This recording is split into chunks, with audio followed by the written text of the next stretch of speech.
In our last video, we looked at solving a quadratic equation when there was not a bx term in it, when we had the x squared and we had the constant but no bx. And we saw that this was our process here. Isolate the square root, the x squared, and then take plus or minus square root. What we're going to do in this lesson is start looking at what do we do if there is a bx term. And we're going to see that there's several different methods that we can use to solve these. But the first thing we're going to do, if there is a bx term, is we're going to get the equation in standard form. And remember, the standard form is x squared, then x, then constant, equals 0. So we're going to get it equal to 0. And we're going to do this keeping the ax squared term positive. And we're going to see that keeping that a positive is going to make the next few steps easier. And then we're going to try to factor. So before we get into factoring, we're going to do a little bit of back practice to help us see how factoring works and why factoring works. So I'm going to leave some space here, and then I'm going to come down here, and I'm going to write some actual multiplication problems for you. And I want you to do these multiplication problems. I want you to FOIL these out. Go ahead and do both of these. FOIL those out, and then get it back as a quadratic. Pause the video, work out both of these, and then turn the video back on.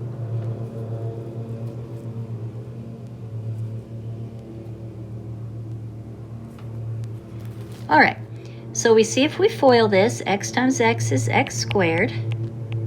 X times 7, negative 7 is negative 7x. 4 times x is plus 4x. And 4 times negative 7 is negative 28. If you've never heard the acronym FOIL, that just means first, the first two terms multiplied, outer,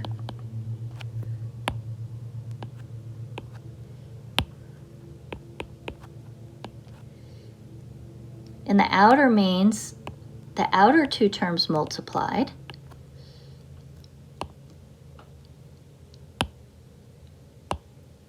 inner, which means the inner two terms multiplied, and then last, the last two terms multiplied. 4 times 7, negative 7 is negative 28. So if I say the word FOIL, F-O-I-L, that just means to multiply the two polynomials in an orderly fashion. First, outer, inner, last. And notice when we do that, these two middle terms both have just an x. So I'm going to combine those two. Negative 7x plus 4x is negative 3x, and I get the quadratic x squared minus 3x minus 28. And then I do the same thing with this other problem, and we're just doing this to kind of practice and see where quadratics come from. So my first two, my outer two, my inner two, and my last two. And then combining like terms, I get this. So notice that I end up with a quadratic in both cases because I have x squared in both of these. And that x squared came from x times x in both cases. That's where the x squared came from. An x in this term, or in this little binomial, two-term polynomial, and an x in this little two-term polynomial.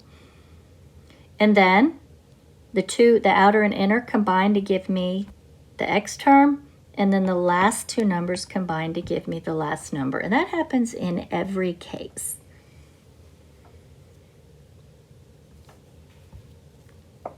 So if I look back here, and I'm going the other way, let's say that I have a quadratic equation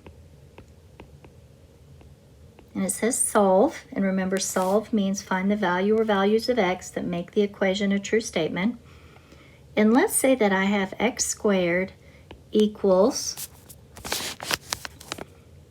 x plus 12. So I think this is a quadratic. It has an x squared in it. I should be getting two answers unless I have the same answer twice. And I do have a bx term. I cannot isolate the x squared and take the plus or minus square root. If I try to do that over on the right-hand side, I get the square root with an x still in it, and that doesn't help me solve it. So I do have a bx term.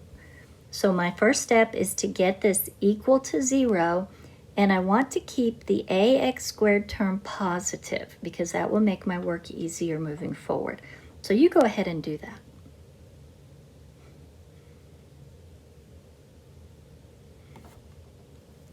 And I see that I have x squared minus x minus 12 equals 0. When I move the x over and the 12 over to the other side of the equal sign, it changes the sign. All right. Now my next step is going to be to try to factor.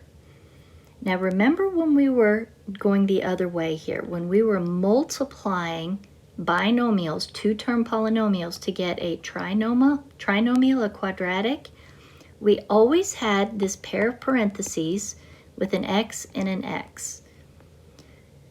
Because I have plain old x squared here, the coefficient of x squared is 1.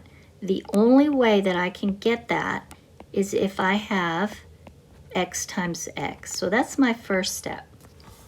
I write my two pairs of parentheses, and then I put my x and my x because I know x times x equals x squared. Don't forget to put the equal 0 here because we are continuing an equation. Now we know that whatever numbers we have here and here are going to multiply to give me negative 12. So I'm looking for two numbers that multiply to get negative 12. But notice back here when we were working on these, 4 times negative 7 was negative 28, but I had to add those two numbers to get the middle term here. Same thing here. Negative 3 times negative 11 was positive 33, but I had to add those two numbers to get the negative 14. So we need two numbers that multiply to give me negative 12 and add to get the middle term here, negative 1x. So negative 1.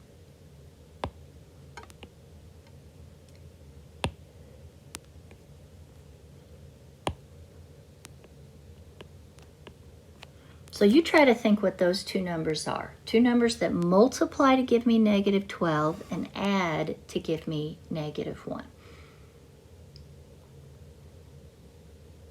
And hopefully you said that those two numbers are negative 4 and positive 3. And if you put x plus 3 and x minus 4 equals 12 or 0, that's totally fine. The order doesn't matter, because when you multiply, order does not matter.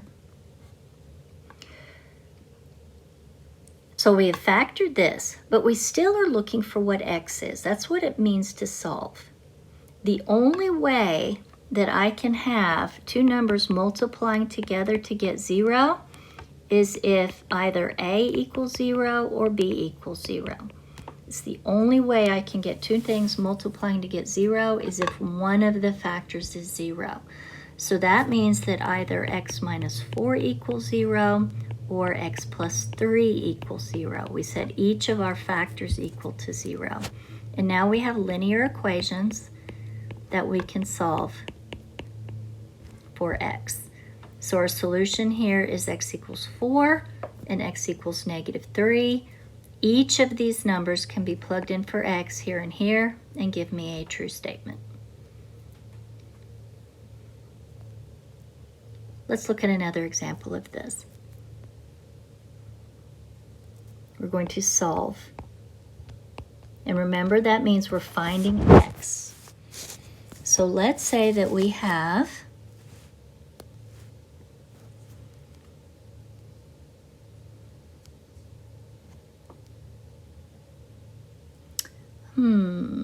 let's say that we have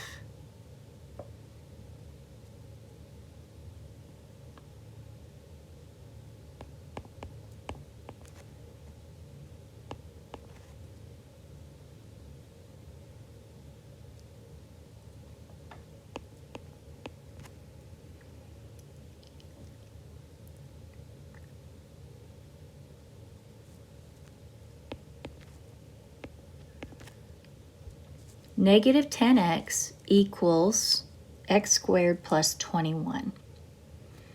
We do have a bx term, so we want to get this equal to 0, keeping the x squared term positive. So notice on this one, x squared is on the right-hand side. It's already positive, so we're going to add the 10x to both sides. And we're going to go ahead and fit it right in where it needs to be in standard form, x squared, x constant. So it was a negative 10x. When it came over to the other side, it became a positive 10x. So on this one, the zero's on the left-hand side, but that's all right. It's more important to keep the x squared positive than to worry about which side it's on. If you like for it to be on the right always, you can easily just rewrite it and put it on the right-hand side. Now we're going to try to factor this. And again, we have x squared with a 1, understood 1. The only way we can have an understood 1 here is x times x. So we're going to look for two numbers that multiply to give me 21 and add to give me 10. See if you can finish this one on out. After you factor it, go ahead and set each factor equal to 0 and solve for x. Pause the video, do that, and then start the video back up.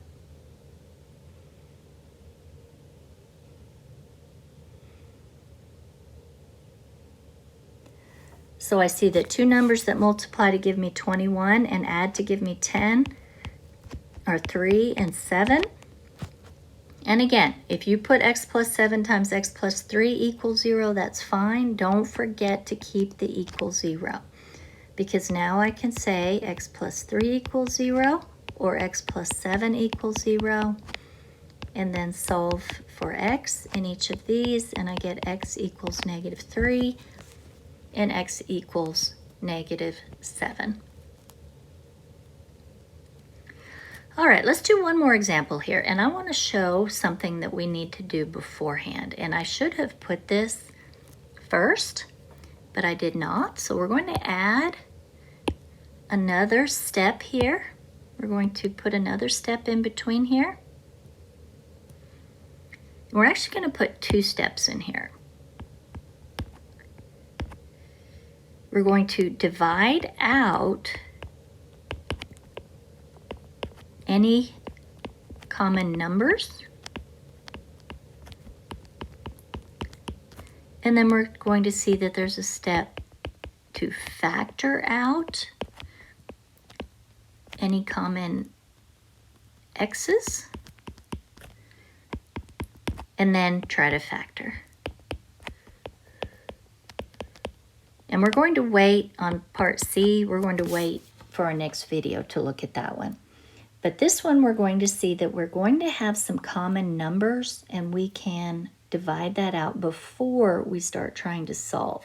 And that's going to make our equation a lot easier. So let's say we have solve, and we have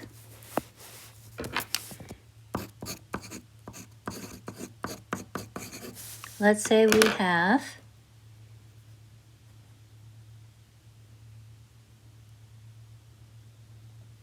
negative 18x plus 27 equals negative 3x squared.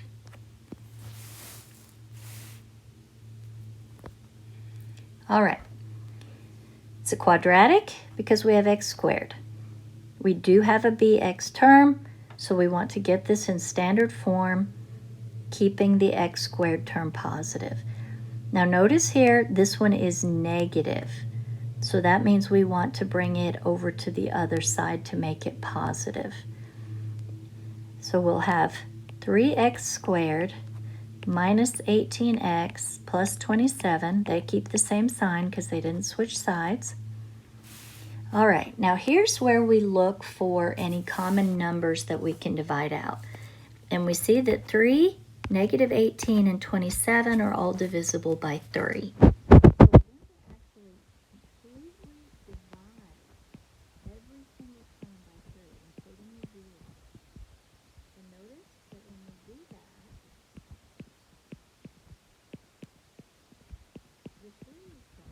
We don't have to factor it out and keep it. It completely divides out and is gone. Now, we factor and solve for x. You guys finish this out for me. Pause the video and finish this one.